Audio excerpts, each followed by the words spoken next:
Imagine a moment so profound it sends ripples through the ancient walls of Buckingham Palace. A moment where tradition and modernity collide in a blaze of emotion and history. In mid-July 2025, the world woke to a stunning announcement. Prince William and Catherine, Princess of Wales, were named Co-Regents, a historic first, sealed with the approval of a frail yet resolute King Charles. This isn't just a shift in royal protocol. It's a family standing shoulder to shoulder against uncertainty, a father entrusting his son and daughter-in-law with the crown's immense weight, and a monarchy leaping boldly into uncharted waters. What happened behind those guarded palace doors? And why did it bring tears to the eyes of those who witnessed it? Grab a cuppa, settle in, and let's unravel a story that's as heart-wrenching as it is groundbreaking.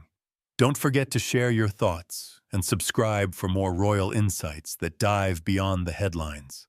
At the core of this seismic change is the bond between King Charles and Prince William, a connection deeper than any crown or scepter.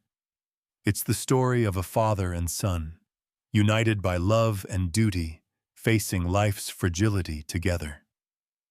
Since Charles's cancer diagnosis shook the world in February 2024, he's leaned heavily on William, his rock-steady heir. Insiders whisper of quiet moments that speak louder than any proclamation. A private chat at Balmoral earlier this year, where Charles, his voice soft but firm, told William he'd never been prouder. "You're not just my heir, you're my partner," he reportedly said, a sentiment that hushed the room. These aren't mere handovers of duty. They're the tender exchanges of a family navigating a storm. Charles's health journey has been a roller coaster of hope and caution. By July 2025, he shared a rare update at a public event, his eyes sparkling with optimism as he told a cancer survivor, "I'm feeling much stronger, though the fight's not over." A brief hospitalization in March 2025 for treatment side effects reminded everyone of the crown's vulnerability, yet Charles didn't retreat.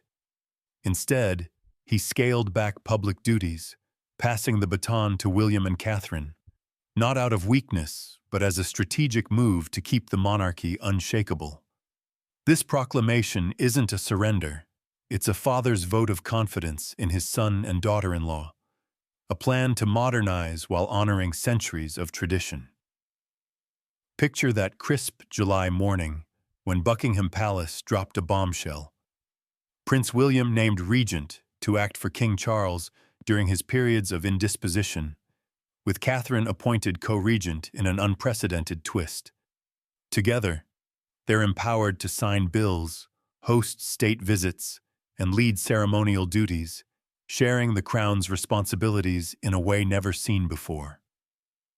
The document, backed by the Privy Council, isn't just paperwork. It's a revolution wrapped in velvet.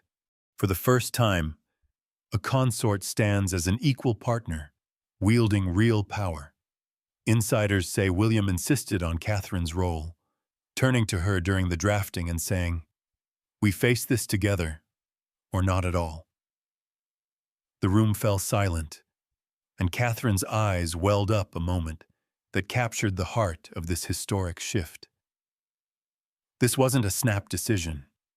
Months of secret talks unfolded, with Charles, though weakened, leading the charge. In one poignant Privy Council meeting, he placed a hand on William's shoulder, a gesture that spoke of trust and transition. "This is the future," he said, his voice steady despite his frailty. The room, filled with senior advisors, politicians, and royals, felt the weight of the moment. To understand just how bold this move is, let's rewind through history. Regents have always been lone figures, think George IV, stepping in for his ailing father, George III, from 1811 to 1820, or William III and Mary II, sharing the throne as co-monarchs in 1689. But a co-regency with the prince and his wife? That's entirely new ground. The Regency Acts, updated over decades, never envisioned this. While councillors of state can assist temporarily, Catherine's role goes further, granting her veto power on key decisions, a nod to equality that echoes Queen Victoria's dynamic with Prince Albert, but pushes the boundaries even more. The decision wasn't without pushback. Some traditionalists in the Privy Council worried about diluting the heir's sole authority, but Charles' resolve won them over. A touching moment sealed the deal.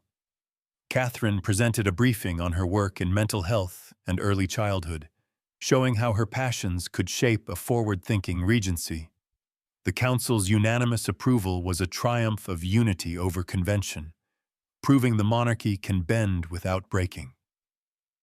If this co-regency is a revolution, Catherine is its beating heart. No longer just the poised consort, she's a co-architect of the crown's future, blending grace with grit. Her journey from the shy art history student who won William's heart at St. Andrews to a princess who triumphed over cancer in 2024 has prepared her for this moment. After completing preventative chemotherapy, she returned to public life in 2025, dazzling at Trooping the Colour and earning a standing ovation at Wimbledon. Her Shaping Us campaign, championing early childhood and mental health, has gone global, with new resources for London nurseries launched in 2025. At the Chelsea Flower Show, a rose named in her honor bloomed as a symbol of her enduring influence. Catherine's readiness isn't just about public charm. She's been quietly studying diplomacy, security protocols, and international relations, building a foundation of strength. William, in a recent interview, called her his rock, saying, "Her insight shapes everything we do, from family to state."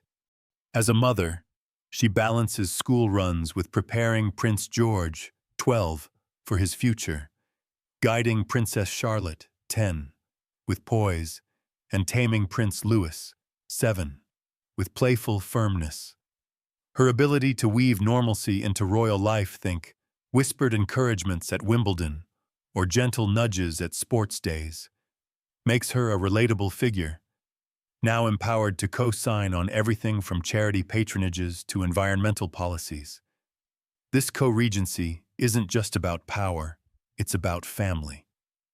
Insiders describe emotional moments, a teary dinner where Catherine thanked William for their shared path, or Charles toasting to their new chapter with pride. The Wales family, William, Catherine, and their 3 children, are navigating this upheaval with love and resilience. George, Charlotte, and Louis are learning from their parents' partnership, watching a model of leadership that's equal and forward-thinking. Catherine's focus on emotional grounding ensures they grow up balanced, even under the palace's spotlight. Public reaction has been electric. Polls in July 2025 showed strong support, with many cheering Catherine's role as a step toward gender equality. Some traditionalists grumbled, fearing a break from precedent, but the vibe inside the palace is upbeat. Aides say Charles beamed at a family lunch post-announcement, while William noted the setup lets him balance duty with family life, especially vital after Catherine's own health battle. Looking ahead, William and Catherine are crafting a monarchy fit for the 21st century. William's vision, a millennial monarchy, emphasizes impact over extravagance, with plans for a simpler coronation and a slimmed-down team of working royals. Buckingham Palace won't be their full-time home. Instead, it'll be a hub for public engagement. Their causes. William's Earthshot Prize for Sustainability. Catherine's early childhood initiatives will shape royal policy, from environmental reforms to mental health programs. Charles, still in treatment but optimistic, gets breathing room to recover, while his son and daughter-in-law lead with vision. This co-regency is more than a stopgap. It's a blueprint for a monarchy that's relatable, responsive, and resilient. Charles's trust in William and Catherine, forged through health battles and heartfelt moments, has set the stage for a legacy that blends tradition with progress. What's your take on this royal game-changer? Drop your thoughts below and stay tuned for more insights into the monarchy's evolving story.